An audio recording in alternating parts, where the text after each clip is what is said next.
نحمده ونستعينه ونستغفره ونؤمن به ونتوكل عليه ونعوذ بالله من شرور أنفسنا ومن سيئات أعمالنا ومن يهده الله فلا مضل له ومن يضلله فلا هادي له وأشهد أن لا إله إلا الله وحده لا شريك له وأشهد أن محمدا عبده ورسوله أما بعد ربي اشرح لي صدري ويسر لي أمري واحلل عقدة من لساني يفقهوا قولي.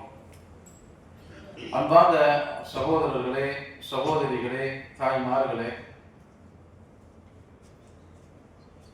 பொதுவாக நம்முடைய சமகாலத்திலே நம்முடைய பழக்கம் எப்படி இருக்கிறது என்று சொன்னால், தொழுகையுடைய விஷயத்திலும் குர்ஆனோடு உண்டான தொடர்பு சம்பந்தமாகவும் நம்முடைய பண்பு எப்படி இருக்கிறது என்று சொன்னால், கியாமுல் லைல் என்று சொல்லப்படக்கூடிய இரவு தொழுகை அப்படின்னு சொன்னாலே நமக்கு நினைவுக்கு வருவது ரமலானுடைய மாதமாக மட்டும்தான் இருக்கிறது. இரவு தொழுகை என்று சொன்னாலே நம்முடைய மைண்டுக்கு உடனே கிளிக் ஆகிறது எது என்று சொன்னால் ரமலான் மாதம் தான். அதே போன்று குர்ஆன் ஓதுவது, திலாவத்துல் குர்ஆன் என்கின்ற வார்த்தையை சொன்னாலே நமக்கு ஞாபகம் வருவது ரமலானுடைய மாதம் மட்டும். அதாவது ரமலானுடைய மாதத்தில் மட்டும்தான் நாம் கியாமுல் லைல் என்று சொல்லப்படக்கூடிய அந்த தஹஜ்ஜுத் தொழுகையாக இருந்தாலும் சரி, குர்ஆனோடு உண்டான தொடர்பாக இருந்தாலும் சரி, இந்த ரெண்டையுமே நாம் எப்பொழுது நம்முடைய நினைவுக்கு ஞாபகத்துக்கு வருகிறது என்று சொன்னால் ரமலானுடைய மாதத்தில் மட்டும்தான் வருகிறது. ரமலான் மாதம் வந்தால் அந்த நேரத்தில் மட்டும் குர்ஆனோடு உண்டான ஞாபகம், குர்ஆனோடு உண்டான ஒரு தொடர்பு, அது ஒரு தொழுகை என்று எடுத்துக்கொண்டால், நஃபிலான தொழுகை, தஹஜ்ஜுத் தொழுகை என்று எடுத்துக்கொண்டால் அது ரமலானுடைய மாதமாக மட்டும்தான் நம்மிடத்திலே இருக்கிறது. அன்புக்கினிய சகோதர நண்பர்களே, நம்முடைய முன்னோர்கள் அப்படிப்பட்ட ஒரு பார்வை, சிந்தனை அவர் வாழ்க்கையில் இருந்ததே கிடையாது.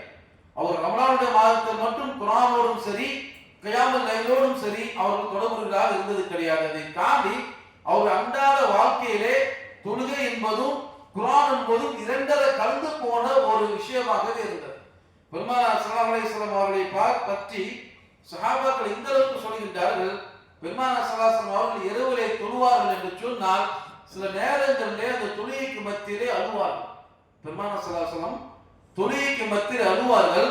அந்த அழுகை சத்தம் எங்களுக்கு கேட்கும்.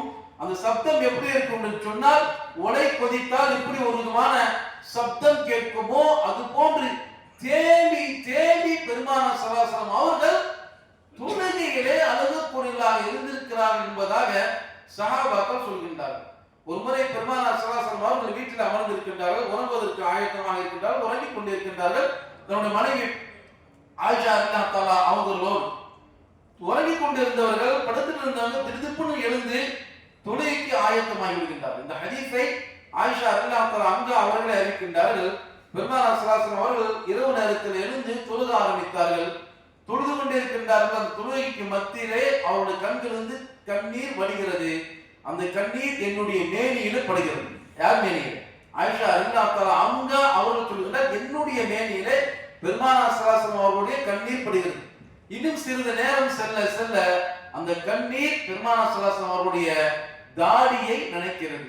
இன்னும் நேரம் செல்ல செல்ல அந்த தாடியை நனைத்த அந்த கண்ணீர் ஆகிறது தரையே நனைத்து விட்டது என்று பெருமானார் ஸல்லல்லாஹு அலைஹி வஸல்லம் அவர்களுடைய தொழுகையிலே அவர்கள் அழுததை பற்றி, அவருடைய மனைவி இரவு நேரத்தில் நடந்த நிகழ்வை பற்றி ஆயிஷா ரலியல்லாஹு தஆலா அவர்கள் சொல்கின்றார்கள் என்று சொன்னால், நாம் தொழுகையில அல்ல, தொழுகைக்கு அப்பாற்பட்ட நேரங்களிலே கூட கையேந்தி துஆ செய்யும் போது கூட நமக்கு உள்ளத்திலே ஒரு விதமான உறுத்தல், ஒரு விதமான அச்சம், ஒரு விதமான பயம் இறைவனை பற்றி நம்ம உள்ளத்தில் ஏற்படவே மாட்டேங்கிறது. ஆனால் அவருடைய வாழ்க்கை எப்படி இருந்தது சொன்னால், துஆவில் அல்ல, தொழுகையில் இருக்கும் பொழுது குர்ஆனை ஓதும் பொழுது அந்த குர்ஆனில் வரக்கூடிய வசனங்கள் அவர் உள்ளத்தை உலுக்கியது. அந்த உள்ளத்தை உலுக்கியதுடைய வெளிப்பாடாக அவருடைய கண்களிலிருந்து கண்ணீர் தார தாரையாக வந்ததை நாம் பார்க்க முடிகிறது. இன்னும் நாம் கொஞ்சம் ஆழமாக பார்க்க முடியும் சொன்னால், பெருமானார் ஸல்லல்லாஹு அலைஹி வஸல்லம் ஏன் அழுக வேண்டும்? இன்னைக்கு நீங்க அழுகிறீங்க, நான் அழுகிறேன்னு சொன்னா அந்த காரணம் இருக்கு. நாம் தவறு இழைக்கக்கூடியவர்கள், பாவம் செய்யக்கூடிய மனிதர்கள். எனவே இங்கே அல்லாஹ் என்னை தண்டித்து விடுவானோ, என்னை பிடித்து விடுவானோ, என்னோட குற்றம் அவனுக்கு தெரிந்து விடுமோ என்கின்ற அச்சம் எனக்கு ஏற்படுகிறது. அதனால் நான் அழுகிறேன், நீங்கள் அழுகிறீர்கள் என்று சொன்னால் அதில் ஒரு லாஜிக் இருக்கிறது, அதில் ஒரு அர்த்தம் இருக்கிறது.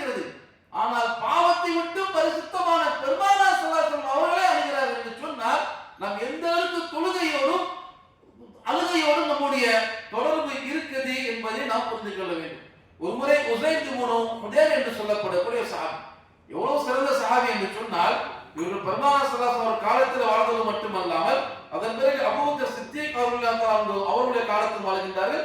இறுதியாக உமர் இப்னு கத்தாப் அவர்களுடைய காலத்தில் தான் இவர்கள் இன்திகால் ஆகிறார்கள், அதாவது வஃபாத் ஆகிறார்கள். அவருடைய சிறப்பு எந்த அளவுக்கு மேன்மையாக இருந்திருக்கும் என்று சொன்னால், உமர் அவர்கள் ஆட்சியாளராக இருக்கின்றார்கள், கலீஃபாவாக இருக்கின்றார்கள். ஆட்சியாளராக இருக்கக்கூடிய அமர்கள் சொன்னார்கள், இவருடைய ஜனாசாவை பார்த்து உஸைத் என்று சொல்லப்படுகிற அந்த சஹாபியை பார்த்து சொன்னார்கள், இவருடைய ஜனாசாவை நான் தான் சுமப்பேன் என்று ஒரு கலீஃபா சொல்லக்கூடிய அளவிற்கு ஒரு சிறந்த மனிதராக வாழ்ந்து மறைந்த ஒரு சஹாபி. ஒருமுறை இவர்கள் ஹயாத்தாக இருக்கக்கூடிய காலத்திலே, பெருமானார் ஸல்லல்லாஹு அலைஹி வஸல்லம் அவருடைய காலத்திலே இவர்கள் ஒருமுறை இரவு நேரத்திலே நடுநிசி நேரத்திலே குர்ஆனை ஓதிக்கொண்டிருக்கிறார். குர்ஆனை ஓதிக்கொண்டே இருக்க அவருடைய வீட்டிலே கட்டி வைக்கப்பட்டிருந்த குதிரை மிரள ஆரம்பிக்கிறது. இவர்கள் குர்ஆன் ஓதுவதை கேட்க குதிரை மிரள ஆரம்பிக்கிறது. இதனால குதிரை மிரளுகிறதே அப்படின்னு சொல்லி அவர்கள் குர்ஆன் ஓதுவதை சற்று நிறுத்துகிறார்கள். இவர்கள் ஓதுவதை நிறுத்தியவுடன் குதிரையின் மிரளதை விட்டு சாந்தமாகிறது. பிறகு மறுபடியும் குர்ஆன் ஓதுகிறார்கள், மீண்டும் அந்த குதிரையானது மிரளுகிறது. இப்படி 3-4 முறை மீண்டும் இவர்கள் நிறுத்த, அது மிரளுவதை நிறுத்த, இவர்கள் ஓத, அது மிரள, இப்படி நடந்து கொண்டே இருக்கிறது. ஒரு முறை என்ன பண்ணார்கள், குதிரையை மிரள கொண்டே இருக்கிறது அப்படின்னு சொல்லி ஓதுவதை இறுதியாக நிறுத்தி விட்டு லேசாக வெளியில் எட்டி பார்க்கின்றார்கள். தன்னுடைய முற்றத்தின் வழியாக வெட்ட வெளியை எட்டி பார்க்கின்றார்கள், வான வெளியை எட்டி பார்க்கின்றார்கள். வானத்திலே மேகங்கள் மத்தியிலே ஏதோ ஒன்று வெண்மையாக இருப்பதை போன்று இவர்கள் தெரிகிறது. என்ன ஏது என்று அவர்களால் அதை புரிந்து கொள்ள முடியவில்லை, அறிந்து கொள்ள முடியவில்லை. அத்தோடு குர்ஆன் ஓதுவதையும் அவர்கள் நிறுத்தி விடுகின்றார்கள்.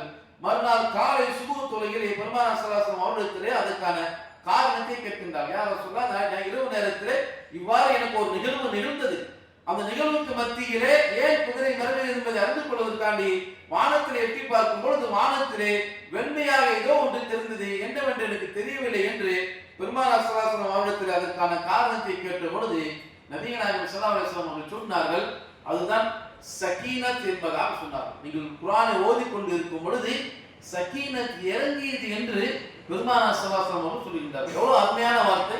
குர்ஆனை உங்களுடைய வீட்டிலே ஓதுவீர்கள் என்று சொன்னால் சகீனத் ஆகிறது உங்களுடைய வீட்டுக்கு வந்து இறங்கும். நான் ஆரம்பத்தில் இதுக்கு முன்னாடி 3-4 முறையாவது சொல்லியிருப்பேன். ஒரு காலம் இப்படி இருந்தது, ரொம்ப வருடங்கள் இல்ல, நான் சிறுபிராயத்தில் இருக்கும் போது கூட திருவழியாக இப்படி போனோம் அப்படின்னு சொன்னா ஜன்னலிலிருந்து வீட்டில் இருக்கிற பெண்களும் சிறுவர்களும் முதியவர்களும் குர்ஆனை ஓதுவதை காதாலே கேட்க முடியும். ஆனா இன்னைக்கு நம்மளுடைய வாழ்க்கையில அப்படி இல்லை. வீட்டுல குர்ஆன் ஓதக்கூடிய சத்தம் வெளியிலே கேட்பதும் இல்லை, வீட்டில் நம்ம ஓதுவதும் இல்லை. ஆனால் சஹாபி நடுநிசி நேரத்தில் ஓதுகின்றார்கள். அப்படி ஓதிக்கொண்டு இருக்கும் பொழுது சகீனத் இறங்கியது என்பதாக பெருமானார் ஸல்லல்லாஹு அலைஹி வஸல்லம் சொல்லி காட்டுகின்றார். இதே போன்று மற்றொரு சம்பவம் பர்ரா பின் ஆஸிம் என்று சொல்லப்படக்கூடிய ஒரு சஹாபி அவர்கள் அறிவிக்கின்றார். ஒரு சஹாபியை பற்றி, அந்த சஹாபி சூரத்துல் கஹ்ஃபை இரவு நேரத்தில் ஓதிக்கொண்டிருக்கின்றார். அவர்களுக்கு இதே போன்ற ஒரு நிகழ்வு நிகழ்கிறது. குதிரை மிரளுகிறது. இவர்கள் ஓதிக்கொண்டே இருக்க ஒரு நேரத்திலே குதிரை மிரள ஆரம்பிக்கிறது. இவர்கள் ஓதுவதை நிறுத்துகின்றார்கள். பிறகு மீண்டும் ஓதுகின்றார்கள், மீண்டும் மிரளுகிறது. இப்படி ஒரு 3-4 முறை இதே மாதிரி அவர்களுக்கும் நிகழ்கிறது.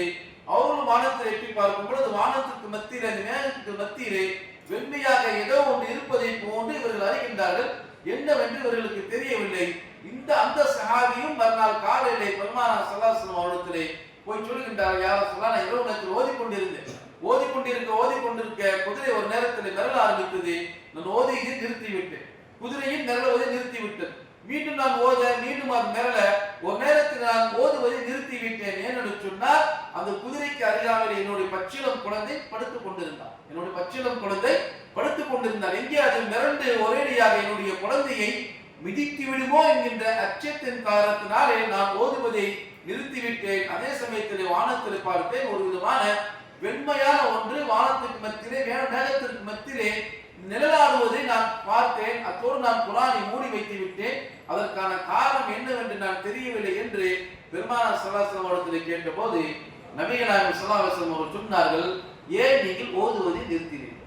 பெருமானார் ஸல்லல்லாஹு அலைஹி வஸல்லம் சொன்ன கேள்வி அந்த சஹாபியிடத்திலே, ஏன் நீங்கள் ஓதுவதை நிறுத்தினீர்கள்? அப்படி நீங்கள் நிறுத்தாமல் ஓதிக்கொண்டே இருப்பீர்கள் என்று சொன்னால், நீங்கள் பார்த்தீர்கள் அல்லவா, வானத்திலே மேகத்துக்கு மத்தியில் ஏதோ ஒன்று வெண்மையாக இருந்ததாக நீங்கள் சொன்னீர்களே, அது மேகம் அல்ல, மலக்கு மார்கள் என்பதாக சொன்னார். மலக்கல்ல, ஒரு மலக்கல்ல, மலக்கு மார்கள் இறங்கினார்கள். நீங்கள் குர்ஆன் ஓதுவதை கேட்பதற்காக இந்த மலக்கு மார்கள் சாலை சாலையாக இறங்கினார்கள். நீங்கள் ஓதிக்கொண்டே இருக்கிறீர்கள் என்று சொன்னால் மலக்குகள் பூமிக்கே இறங்கியிருப்பார்கள், உங்க வீட்டுக்கே வந்திருப்பார்கள் என்கின்ற கருத்திலே பெருமானார் ஸல்லல்லாஹு அலைஹி வஸல்லம் அவர் சொன்னார்கள் என்று சொன்னால், இன்னைக்கு நாம் குர்ஆனோடு எப்படிப்பட்ட ஒரு தொடர்பை வைத்திருக்கிறோம். ரமலான் மாதத்திலே கூட தொழுகையை கூட குர்ஆனை சற்று கூடுதலாக ஓதுவதை நம்முடைய உள்ளம் ஏற்றுக்கொள்ள மாட்டேங்குது. ஒரு மணி நேரம் தான், ஒரு மணி நேரம் தான், 3/4 மணி நேரம் தான், 3/4 மணி நேரம் தான். 3/4 மணி நேரத்தை தாண்டி ஒரு 5 நிமிடம் சென்றால் கூட நாம் அதை தாங்கிக் கொள்வதற்கு, சகித்துக் கொள்வதற்கு பொருந்தாத நிலையில் தான் இன்னைக்கு நமக்கும் தொழுகைக்கும் மத்தியில் உண்டான தொடர்பு இருந்து கொண்டிருக்கிறது. அன்பார்ந்த சகோதர நண்பர்களே, ஃபுதைல் இப்னு இயாத் என்று சொல்லப்படக்கூடிய ஒரு சிறந்த மனிதர், சஹாபாவுடைய காலத்திற்கு பிறகு வந்த தாபீன் காலத்தில் வாழ்ந்த மனிதர். அவர் தங்களை பற்றி சொல்கின்றார்கள், நான் இரவு நேரத்தில் பொதுவாகவே சீக்கிரமாக தூங்கிடுவேன். சீக்கிரமாக தூங்கிட்டு வெகு சீக்கிரத்திலே இரவு நேரத்தில் எழுந்து விடுவேன். கிட்டத்தட்ட சுபுவுக்கும் நான் தொழுவதற்கும் இரவு தொழுகைக்கும் சுபுவுக்கும் உண்டான நேரம் நீண்ட நேரம் இருக்கும். பரவாயில்லை, கிட்டத்தட்ட 3 மணி நேரம் 4 மணி நேரம் இருக்கேன் என்பதாக நினைத்துக் கொண்டு நான் தொழுகையில் ஈடுபடுவேன். நான் தொழுகையில் ஈடுபட்டுக் கொண்டே இருக்க சுபுவுடைய வாங்குடி சத்தம் எனக்கு கேட்டுவிடும். அந்த அளவுக்கு அவர்கள் தொழுகையிலே திளைத்து இருந்ததார்கள். சுபுவுடைய நேரம் வந்ததை கூட அவர்களால் உணர்ந்து கொள்ள முடியாத அளவிற்கு இரவு நேர தொழுகையிலே அவர்கள் லயித்து போயிருந்தார்கள். அவர்கள் சொல்கிறார்கள், அவ்வளவு லயித்து போயிருந்தாலும் கூட அவர்கள் தன்னுடைய நிலையை பற்றி சொல்கின்றார்கள், 3 மணி நேரம் குர்ஆனை ஓதிவிட்டோமே, ஓகே, மன திருப்தியோடு நமக்கு குர்ஆனை ஓதக்கூடிய ஒரு பாக்கியம் கிடைத்த என்ற மன நிறைவு எனக்கு உண்டானதா என்று சொன்னால் இல்லை. 3 மணி நேரம் இரவெல்லாம் விழித்திருந்து ஓதினாலும் கூட குர்ஆனை நாம் திருப்தியாக ஓதினோம் என்கின்ற மன நிறைவு எனக்கு ஏற்படவே மாட்டேங்கிறது என்பதாக குர்ஆனோடு உண்டான அந்த தொடர்புடைய மிகுதிகளாலே அவர் எப்படிப்பட்ட வார்த்தையை சொல்கிறார்கள் என்று சொன்னால், அன்பிற்கினிய சகோதர நண்பர்களே, நாம் ரமலானுடைய மாதத்திலே பகல் நேரத்திலே கூட குர்ஆனை ஓதுவது என்பது ரொம்ப ரொம்ப ரொம்ப அரிதாகிட்டு. ரமலான் மாதத்திலே நமக்கு உண்டான தொடர்பு இப்படிதான் இருக்கும் என்று சொன்னால், இதர மாதங்களிலே குர்ஆன் எங்கே இருக்கும் என்றே நமக்கு தெரியாது. குர்ஆன் எங்கே இருக்கும் என்றே தெரியாது. இப்படிதான் நம்முடைய வாழ்க்கைக்கும் குர்ஆனுக்கும் உண்டான தொடர்பு இருந்து கொண்டிருக்கிறது. நம்முடைய வாழ்க்கைக்கும் கியாமுல் லைலுக்கும் உண்டான தொடர்பு இருந்து கொண்டிருக்கிறது. எனவே இந்த நிலைகளை நம்மை மாற்றிக்கொண்டு கடந்த காலமாக ஆகிவிட்டு போகட்டும். இனி வரக்கூடிய காலத்தில் யாவது தராவீஹ் போன்ற ரமலான் போன்ற மாதங்களில் மட்டுமல்லாமல் ரமலான் அல்லாத இதர மாதங்களிலும் நம்முடைய தொழுகையாக இருக்கட்டும், தொழுகை என்று சொன்னால் ஃபர்லான தொழுகையை தாண்டி இருக்கக்கூடிய மிக முக்கியமான தொழுகையாக மார்க்கம் அறிவுறுத்தக்கூடிய இரவு தொழுகை என்று சொல்லப்படக்கூடிய தஹஜ்ஜுத் தொழுகையாக இருக்கட்டும், குர்ஆனை ஓதுவதாக இருக்கட்டும், நம்முடைய பழக்கமாக நாம் ஆக்கிக் கொள்ள வேண்டும். ரமலான் மாதத்தை கடந்த பிறகும் கூட நான் ஒரு நாளைக்கு என்னாலே 1 ஜுஸுவோ 1/2 ஜுஸுவோ 1/4 ஜுஸுவோ ஏன் ஒரு பக்கமோ அல்லது ஒரு ஐனோ நான் வளமையாக என்னுடைய வாழ்க்கையிலே ஓதியே தீர்வேன் என்கின்ற வைராக்கியம் இருக்கும் என்று சொன்னால், ரமலான் மாதம் கடந்த பிறகும் கூட நாம் குர்ஆனோடு உண்டான தொடர்பு நமக்கு அருந்து விடாது. அதே போன்று இரவு தொழுகை 8 ரக்காத் என்னால் தொழுவதற்கு வாய்ப்பில்லை, அதற்கு சாத்தியம் இல்லை. அதிகபட்சமாக 2ஓ 4ஓ தான் என்னால் முடியும் என்று சொன்னால், சுபுவுக்கு முன்னால் 2 ரக்காத்தோ அல்லது 4 ரக்காத்தோ தஹஜ்ஜுத் தொழுகக்கூடிய பழக்கம் இப்போ ஆரம்பிக்கிறது. இதை விட்டு விடாமல் இதே வேகத்தில் கொண்டு போனால் மட்டும்தான் முடியும். இப்போ ஆரம்பித்தது ரமலான் முடிந்த உடனேயே நாம் குர்ஆனுக்கு உண்டான தொடர்பை, இரவு தொழுகைக்கு உண்டான தொடர்பையும் மூடிவிட்டோம் என்று சொன்னால் மீண்டும் திறப்பதற்கு சிரமமாகிவிடும். எனவே அந்த நிலையிலிருந்து, அந்த எண்ணத்திலிருந்து, அந்த சிந்தனையிலிருந்து நம்மை விலக்கி வைத்து விட்டு இரவு நேர தொழுகை இப்பொழுது நான் எழுந்து தொழுகிறேனோ சஹர் சாப்பாட்டிற்கு முன்னால், அதே போன்று இந்த ரமலான் மாதம் கழிந்த பிறகும் கூட நான் குறைந்தபட்சம் ஒரு 2 ரக்காத்தாவது நான் கண்டிப்பாக தொழுவேன் என்கின்ற வைராக்கியத்தோடு நாம் இருந்தோம் என்று சொன்னால் ரமலானுக்கு பிறகும் இரவு நேரத்தில் எழுந்து தொழக்கூடிய பாக்கியம் கிடைக்கும். அப்படி தொழுகிறீர்கள் என்று சொன்னால் ஒரு உள்ளத்திலே மிகப்பெரிய மாற்றத்தை உங்களால் உணர முடியும். பல்லான தொழுகையை தாண்டி இரவு நேரத்தில் எழுந்து ஒரு 2 ரக்காத் மட்டுமாவது நீங்கள் தொழுகிறீர்கள் என்று சொன்னால் அந்த தொழுகைக்கு பிறகு நீங்கள் இறைவனிடத்தில் கையேந்துவது உண்மையிலே ஒரு உள்ளத்தில் இருக்கக்கூடிய அனைத்து விதமான கசடுகளையும் அது நீக்குவதற்கு உகந்த ஒரு நேரமாக இருக்கும். இருவனத்தில் உங்களுடைய பாவ சுமைகளை கூறி, உங்கள் இயலாமையை கூறி, உங்களுடைய பலவீனத்தை கூறி ரப்பிடத்திலே அழுது மன்றாடுவதற்கு மிக உயர்ந்த சிறந்த ஒரு நேரம் எது என்று சொன்னால் அந்த சஹர் என்று சொல்லப்படக்கூடிய தஹஜ்ஜுடைய நேரம் தான். அந்த நேரத்தை மிகச் சிறந்த ஒரு நேரமாக, பாக்கியத்திற்குரிய நேரமாக கருதி கொண்டு அந்த நேரத்தையும் சரி, குர்ஆன் ஓதுவதையும் சரி நம்முடைய அன்றாட பழக்கமாக ஆக்கிக் கொள்வதற்கு அல்லாஹ் சுப்ஹானஹு வ தஆலா முதற்கண் எனக்கும் உங்களுக்கும் அதற்குண்டான தௌஃபீக் தருவானாக என்று கூறி என்னுடைய இந்த சிறிய உரையை முடித்துக் கொள்கிறேன். வாஹிரு தஅவானா அல்ஹம்துலில்லாஹி ரப்பில் ஆலமீன்.